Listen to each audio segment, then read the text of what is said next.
السلام علیکم. ان الحمد لله نحمده ونستعينه ونستغفره ونعوذ بالله من شرور انفسنا ومن سيئات اعمالنا من يهده الله فلا مضل له ومن يضلل فلا هادي له. اشهد ان لا اله الا الله وحده لا شريك له واشهد ان محمدا عبده ورسوله.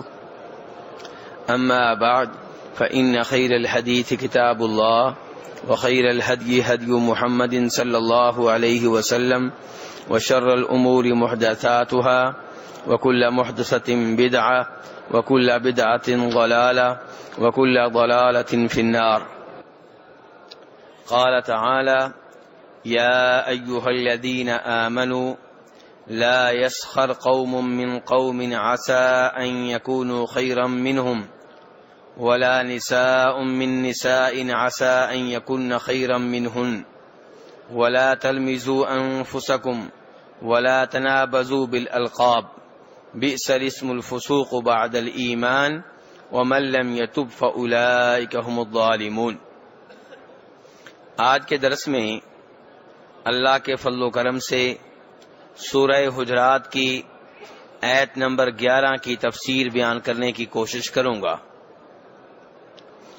اس آیت کریمہ میں اور بعد میں آنے والی کئی آیات میں اللہ تبارک و تعالی نے مسلمانوں کو، ایمان والوں کو ان امور سے دور رہنے کا حکم دیا ہے جن سے اسلامی بھائی چارے کو نقصان پہنچ سکتا ہے. اللہ نے آیت نمبر 10 میں کہا انما المؤمنون اخوہ، مومن بھائی بھائی ہیں. آیت نمبر 11 اور بعد والی کئی آیات میں اللہ تبارک و تعالی مسلمانوں کو، مومنوں کو ان حرکتوں سے دور رہنے کی تلقین کر رہے ہیں جن کی وجہ سے مسلمانوں کے دل دکھتے ہیں، دوسرے مسلمان بھائیوں کو آپ سے تکلیف پہنچتی ہے. اسلام یہ چاہتا ہے، شریعت یہ چاہتی ہے کہ مسلمان بھائی ہیں تو بھائی بھائی بن کر رہیں. جیسے ایک بھائی دوسرے بھائی کے لیے اچھے جذبات رکھتا ہے، اس سے محبت کرتا ہے، اس کا خیر خواہ ہوتا ہے، ایسے ہی مسلمان بھائی بھی ایک دوسرے کے خیر خواہ ہوں، ایک دوسرے سے محبت کرنے والے ہوں اور ایسی حرکتیں نہ کریں جس سے دوسرے مسلمانوں کے دل دکھ جائے. چنانچہ اللہ تعالیٰ فرماتے ہیں یا ایھا الذین آمنوا، اے ایمان والو. اللہ تبارک و تعالی قرآن پاک میں اور خصوصاً سورہ حجرات میں جب بھی کوئی آرڈر دے رہے ہیں، جب بھی کسی چیز سے روک رہے ہیں، اس سے پہلے کہہ رہے ہیں یا ایھا الذین آمنوا، اے ایمان والو یہ کام نہ کرو، اے ایمان والو یہ کام کرو. حکم دینے سے پہلے مخاطب اللہ تعالیٰ کرتے ہیں ایمان کے ذریعے. کہنا یہ مقصود ہے کہ اگر تم واقعی ایمان والے ہو، اگر تم واقعی مومن ہو، اگر تم واقعی مسلمان ہو، اگر واقعی تم اللہ کی ذات پہ وجود رکھتے ہو، اگر تمہیں یقین ہے کہ آخرت ہوگی، ہمیں اٹھایا جائے گا، حساب کتاب ہوگا، اگر تمہیں یقین ہے کہ فرشتے ہمارے دائیں بائیں ہیں، ہمارے اعمال لکھ رہے ہیں، ہمارے گناہ لکھ رہے ہیں، ہماری نیکیاں نوٹ ہو رہی ہیں، تو پھر جو حکم دیا جا رہا ہے اس کے اوپر عمل کرو اور جن چیزوں سے روکا جا رہا ہے ان سے دور رہو. یہ ایمان کا تقاضا ہے. تو فرمایا یا ایھا الذین آمنوا، اے ایمان والو. لا یسخر قوم من قوم، کوئی بھی قوم دوسری قوم سے مذاق نہ کرے، کوئی بھی قوم دوسری قوم کا مذاق نہ اڑائے. ولا نساء من نساء، نہ ہی عورتیں دوسری عورتوں کا مذاق اڑائیں، نہ مرد دوسرے مردوں کا مذاق اڑائیں، نہ عورتیں دوسری عورتوں کا مذاق اڑائیں. کیوں اس سے روکا جا رہا ہے؟ وجہ کیا ہے؟ سبب کیا ہے؟ اللہ فرماتے ہیں عسى ان يكونوا خيرا منهم، کہ مرد حضرات جن دوسرے مردوں کا مذاق اڑا رہے ہیں ہو سکتا ہے کہ جن کا مذاق اڑایا جا رہا ہے وہ اللہ کے ہاں ان سے بہتر ہوں جو مذاق اڑا رہے ہیں. اور عورتیں دیگر عورتوں کا مذاق اڑا رہی ہیں، ہو سکتا ہے کہ وہ عورتیں جن کا مذاق اڑایا جا رہا ہے اللہ کے ہاں ان سے بہتر ہوں جو مذاق اڑا رہی ہیں. دنیا میں مذاق کسی کا کس بات پہ اڑائیں گے؟ غریب ہے اس لیے مذاق اڑائیں گے، قد میں آپ سے چھوٹا ہے اس لیے مذاق اڑائیں گے، آنکھیں اس کی ٹھیک نہیں ہے، بہنگا ہے، آپ اس لیے مذاق اڑائیں گے، اس کے جسم میں کوئی نہ کوئی عیب ہے جس کی وجہ سے مذاق اڑائیں گے، یا علمی لحاظ سے آپ سے پیچھے ہے، سادہ سا آدمی ہے اس لیے آپ اس کا مذاق اڑائیں گے، یا اس کی برادری معاشرے میں آپ کی برادری کے مقابلے میں کمتر سمجھی جاتی ہے اس لیے مذاق اڑائیں گے. تو میرے بھائی یہ تو دنیا والوں کی نگاہ ہے. اللہ کی نگاہ میں نہ برادری ہے، نہ شکل و صورت ہے، نہ مال ہے. اللہ کے ہاں بہتر وہ ہے، سب سے بلند وہ ہے جو سب سے زیادہ متقی پرہیزگار ہے، جس کے دل میں سب سے زیادہ اللہ کا خوف اور اللہ کا ڈر ہے. دوسری بات یہ ہے کہ آپ جس کا مذاق اڑا رہے ہیں اس وجہ سے اس کا قد چھوٹا ہے، تو کیا اس کا قد اس کے اپنے اختیار میں تھا؟ آپ کی توجہ چاہتا ہوں میرے بھائی. جس کا قد چھوٹا ہے کیا اس کا قد اس کے اپنے اختیار میں تھا؟ اللہ کے اختیار میں تھا. تو بالفاظ دیگر یہ آپ اللہ تبارک و تعالیٰ کے اوپر تنقید کر رہے ہیں. یہ تخلیق کس کی ہے؟ اللہ کی ہے. اگر کوئی بہنگا ہے تو یہ کس کی طرف سے ہے؟ اللہ کی طرف سے ہے. کوئی نابینا ہے اللہ کی طرف سے ہے. کوئی لنگڑا ہے اللہ تبارک و تعالیٰ کی طرف سے ہے. کوئی غریب ہے تو اللہ تبارک و تعالیٰ کی طرف سے ہے. یہ اللہ تعالیٰ کا نظام ہے کہ اللہ نے کچھ لوگوں کو فوقیت دی دنیا میں اور کچھ لوگوں کو نیچے رکھا.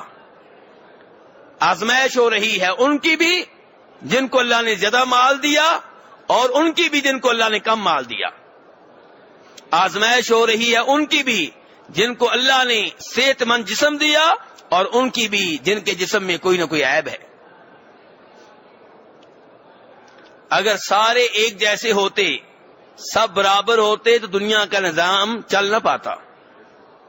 سب کے پاس دولت برابر کی ہوتی تو یہ نالیاں کون صاف کرتا؟ آپ کے گھر کا مکان کون تعمیر کرتا؟ پیسے لے کے آپ بیٹھے رہتے، بنانے کے لیے کون آتا؟ اگر سارے ہی ایک ادارے کے مدیر بن جائیں، ڈائریکٹر بن جائیں تو کلرک والا کام کون کرے گا؟ چپراسی والا کام کون کرے گا؟ چوکیدار والا کام کون کرے گا؟ تو اللہ تبارک و تعالیٰ کی اس میں حکمت ہے کہ اللہ نے کسی کو کسی معاملے میں اوپر رکھا ہے، کسی کو کسی معاملے میں اوپر رکھا ہے. اللہ تبارک و تعالیٰ ہر ایک کو آزما رہے ہیں. آپ کا قد اگر بڑا ہے تو اس میں کون سا آپ کا کمال ہے؟ قد کس نے دیا ہے؟ اللہ نے دیا ہے. تو آپ بڑے کیوں بن رہے ہیں؟ اگر آپ کی برادری کو معاشرے میں اچھا سمجھا جاتا ہے تو یہ آپ کا کمال تو نہیں ہے. آپ تو آج پیدا ہوئے ہیں، آپ کی برادری پہلے سے اچھی سمجھی جاتی ہے. اور جو کسی ایسی برادری میں پیدا ہوا جس کو معاشرے میں کمتر سمجھا جاتا ہے اس میں اس کا کیا قصور ہے؟ تو مذاق کیوں اڑاتے ہیں؟ شریعت کسی بھی انسان کو اس بات کی اجازت نہیں دیتی کہ کسی دوسرے کا دل دکھائے، کسی کا مذاق اڑائے. اگر آپ کسی کا مذاق اڑائیں گے تو آپ اس کی تذلیل کریں گے اور وہ ہمیشہ انتقام کی آگ میں جلتا رہے گا. جب اس کو موقع ملے گا پھر وہ آپ کے اوپر وار کرے گا. اور شریعت یہ ماحول نہیں چاہتی. شریعت ماحول چاہتی ہے پیار و محبت کا، سب آپس میں بھائی بھائی بن کر رہیں. اس لیے شریعت نے ان امور سے روکا ہے جن سے دوسرے لوگوں کو تکلیف پہنچتی ہے. شریعت میں مزاح کی اجازت ہے. کس کی؟ مزاح کی، مذاق اڑانے کی نہیں. مزاح کی اجازت ہے کہ جس سے وہ خوش ہو جائے جس کے ساتھ آپ مزاح کر رہے ہیں. اس کا دل دکھے نہیں، اس کی دل آزاری نہ ہو، بلکہ اسے خوشی محسوس ہو. جیسا کہ نبی علیہ الصلوۃ والسلام کے پاس ایک بڑھیا آئی اور آپ نے کسی بات پہ اس سے کہا کہ بڑھیا جو ہے جنت میں نہیں جائے گی. اب وہ خاتون رونے لگی کہ میں جنت سے محروم رہوں گی. تو نبی علیہ الصلوۃ والسلام نے اسے تسلی دیتے ہوئے فرمایا کہ کوئی بھی جنت میں ایسے نہیں جائے گی کہ بڑھیا ہو، بڑھیا بھی جنت میں داخل ہوگی، جوان ہو کر داخل ہوگی. تو مسکرانے لگی. تو شریعت میں ایسا مزاح کرنے کی اجازت ہے جس سے آپ کے بھائی کو سکون پہنچے، خوشی حاصل ہو. لیکن آپ کسی کا مذاق اڑائیں، شریعت اس سے سختی کے ساتھ روک رہی ہے.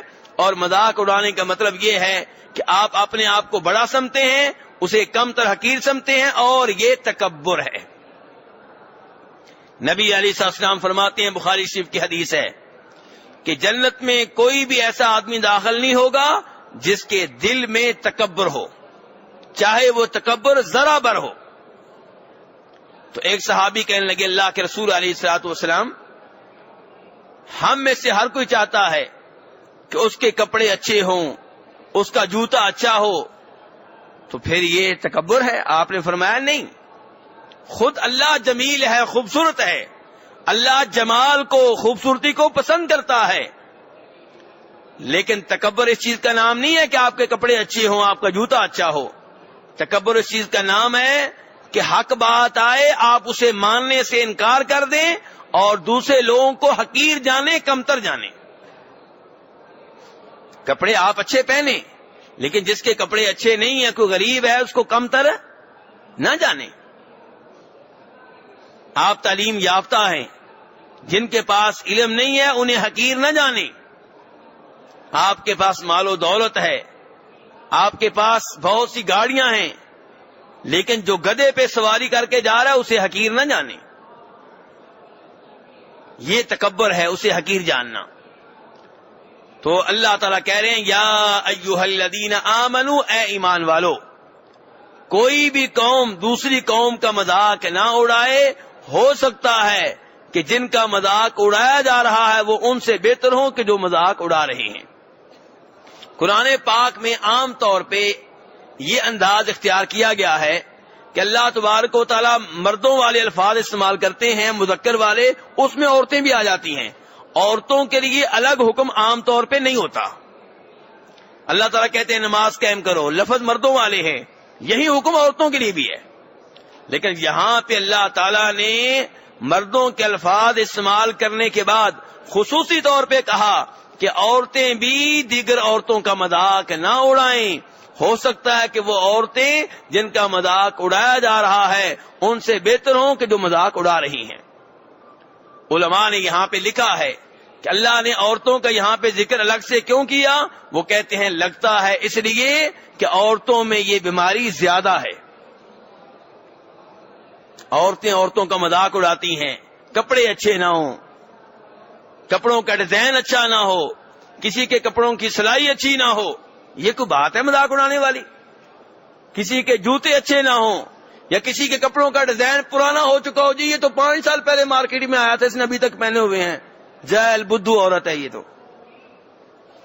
تو عورتوں میں یہ بیماری زیادہ ہے. اس لیے اللہ تبارک و تعالی عورتوں کو خصوصی طور پہ اس حرکت سے روک رہے ہیں. اس کے بعد اللہ تعالی نے فرمایا وَلَا تَلْمِزُوا أَنفُسَكُمْ. تو اس آیت میں اللہ تعالی نے پہلے نمبر پہ کس عمل سے روکا ہے؟ جب یہ میں بیان کر چکا ہوں کس عمل سے روکا ہے؟ مذاق اڑانے سے. دوسرے نمبر پہ فرمایا وَلَا تَلْمِزُوا أَنفُسَكُمْ، کہ اپنے آپ پہ کوئی عیب نہ لگاؤ، اپنے آپ پہ کوئی عیب نہ لگاؤ. اپنے آپ پہ کوئی عیب لگاتا ہے؟ اس آیت کو آپ ایک حدیث کی روشنی میں سمجھیں. نبی علیہ الصلوۃ والسلام نے ایک دفعہ فرمایا تھا کہ اللہ کی اس کے اوپر لعنت ہو جو اپنے والدین پہ لعنت کرے. آپ نے کیا فرمایا؟ اللہ کے اس پہ لعنت ہو جو اپنے والدین پہ لعنت کرے۔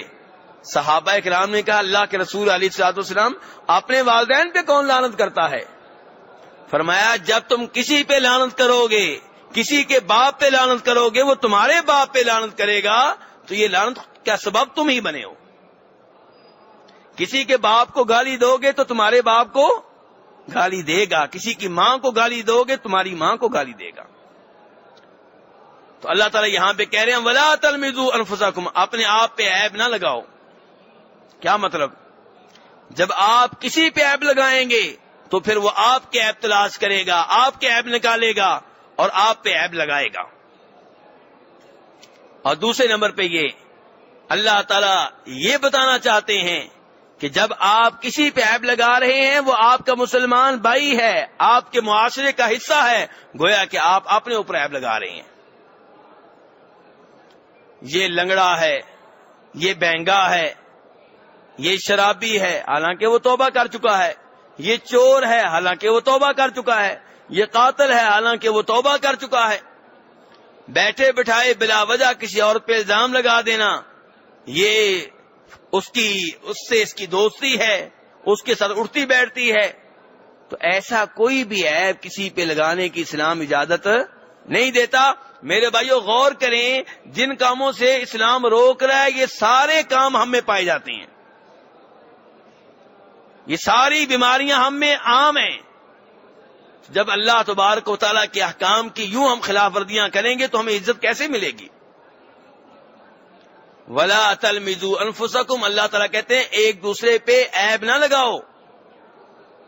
وَلَا تَنَابَزُوا بِالْأَلْقَابِ، ایک دوسرے کو برے لقب سے مت پکارو۔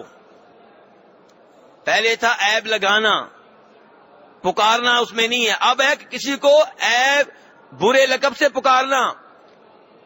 اوے کانے ادھر آؤ، اوے لنگڑے میری بات سنو، او اندھے میری بات سنو، اور چور میری بات سن۔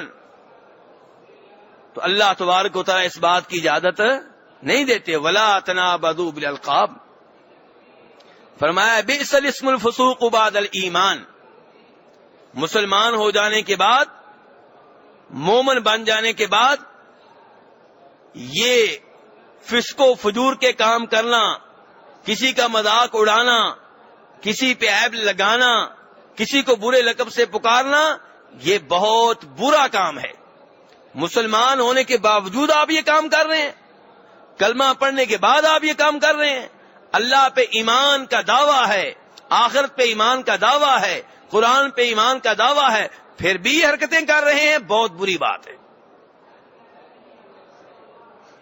امام ابو داؤد رحمہ اللہ روایت کرتے ہیں جناب عائشہ رضی اللہ تعالی عنہا سے کہ انہوں نے ایک دفعہ نبی علیہ الصلوۃ والسلام کے سامنے یہ کہہ دیا آپ کی ایک بیوی کے بارے میں کہ ان کا قد چھوٹا ہے، اور یہ کہا حقارت کے انداز میں، بے عزتی کرنے کے انداز میں۔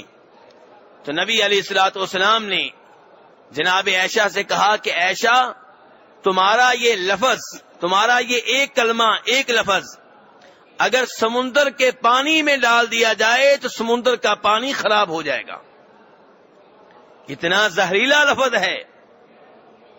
کہا کیا ہے؟ چھوٹا قد، اور ہم کیا کچھ کہہ جاتے ہیں۔ نبی علیہ الصلوۃ والسلام فرما رہے ہیں کہ حقارت کے انداز میں، بے عزتی کے انداز میں یہ کہہ دینا کہ یہ چھوٹے قد والا ہے، یہ اتنا زہریلا کلمہ ہے، اتنا زہریلا لفظ ہے کہ سمندر کے پانی میں ڈالا جائے تو وہ سارا کڑوا ہو جائے، سارا خراب ہو جائے، استعمال کے قابل نہ رہے۔ تو میرے بھائیو اس سے اندازہ کریں اسلام دوسرے مسلمان کو کتنی عزت دے رہا ہے۔ اسلام نہیں چاہتا کہ آپ دل میں کسی کو حقیر سمجھیں، کسی کو کمتر سمجھیں، اور اسلام یہ نہیں چاہتا کہ آپ کسی کا مذاق اڑائیں، اسلام یہ نہیں چاہتا کہ آپ کسی کو برے لقب سے پکاریں، اسلام نہیں چاہتا کہ آپ کسی پہ کوئی عیب لگائیں، بلکہ اللہ تعالیٰ ایک اور جہاں فرماتے ہیں وَيْلٌ لِكُلِّ هُمَزَةٍ لُمَزَةٍ، ہلاکت ہے ہر اس آدمی کے لیے جو دوسروں پہ عیب لگاتا ہے، اس کے لیے فرمایا ہلاکت ہے۔ تو ان کاموں سے میرے بھائیوں دور رہنا چاہیے۔ ہاں، اگر کسی آدمی کی وجہ شہرت کو ایسا لقب ہے تو تعارف کے طور پہ کہیں ذکر کرنا پڑ جائے تو یہ الگ بات ہے۔ مثلا 2 آدمی ہیں زید آپ کے گاؤں میں، ایک زید وہ ہے جس کو اللہ نے بینائی کی دولت دے رکھی ہے، اور ایک نابینا ہے، تو آپ کہتے ہیں وہ زید جو کہ نابینا ہے۔ یہاں آپ بیسری کے انداز میں نہیں کہہ رہے، حقارت کے انداز میں نہیں کہہ رہے، تعارف کے انداز میں کہہ رہے ہیں۔ کوئی لنگڑا ہے اور آپ اسے کمتر نہیں سمجھتے، آپ اسے حقیر نہیں سمجھتے، تعارف کے طور پہ کہہ رہے ہیں کہ وہ اسماعیل جو کہ لنگڑا ہے، تو اس میں کوئی حرج نہیں ہے، خصوصاً اس وقت جب کہ وہ اس کا برا نہ منائے۔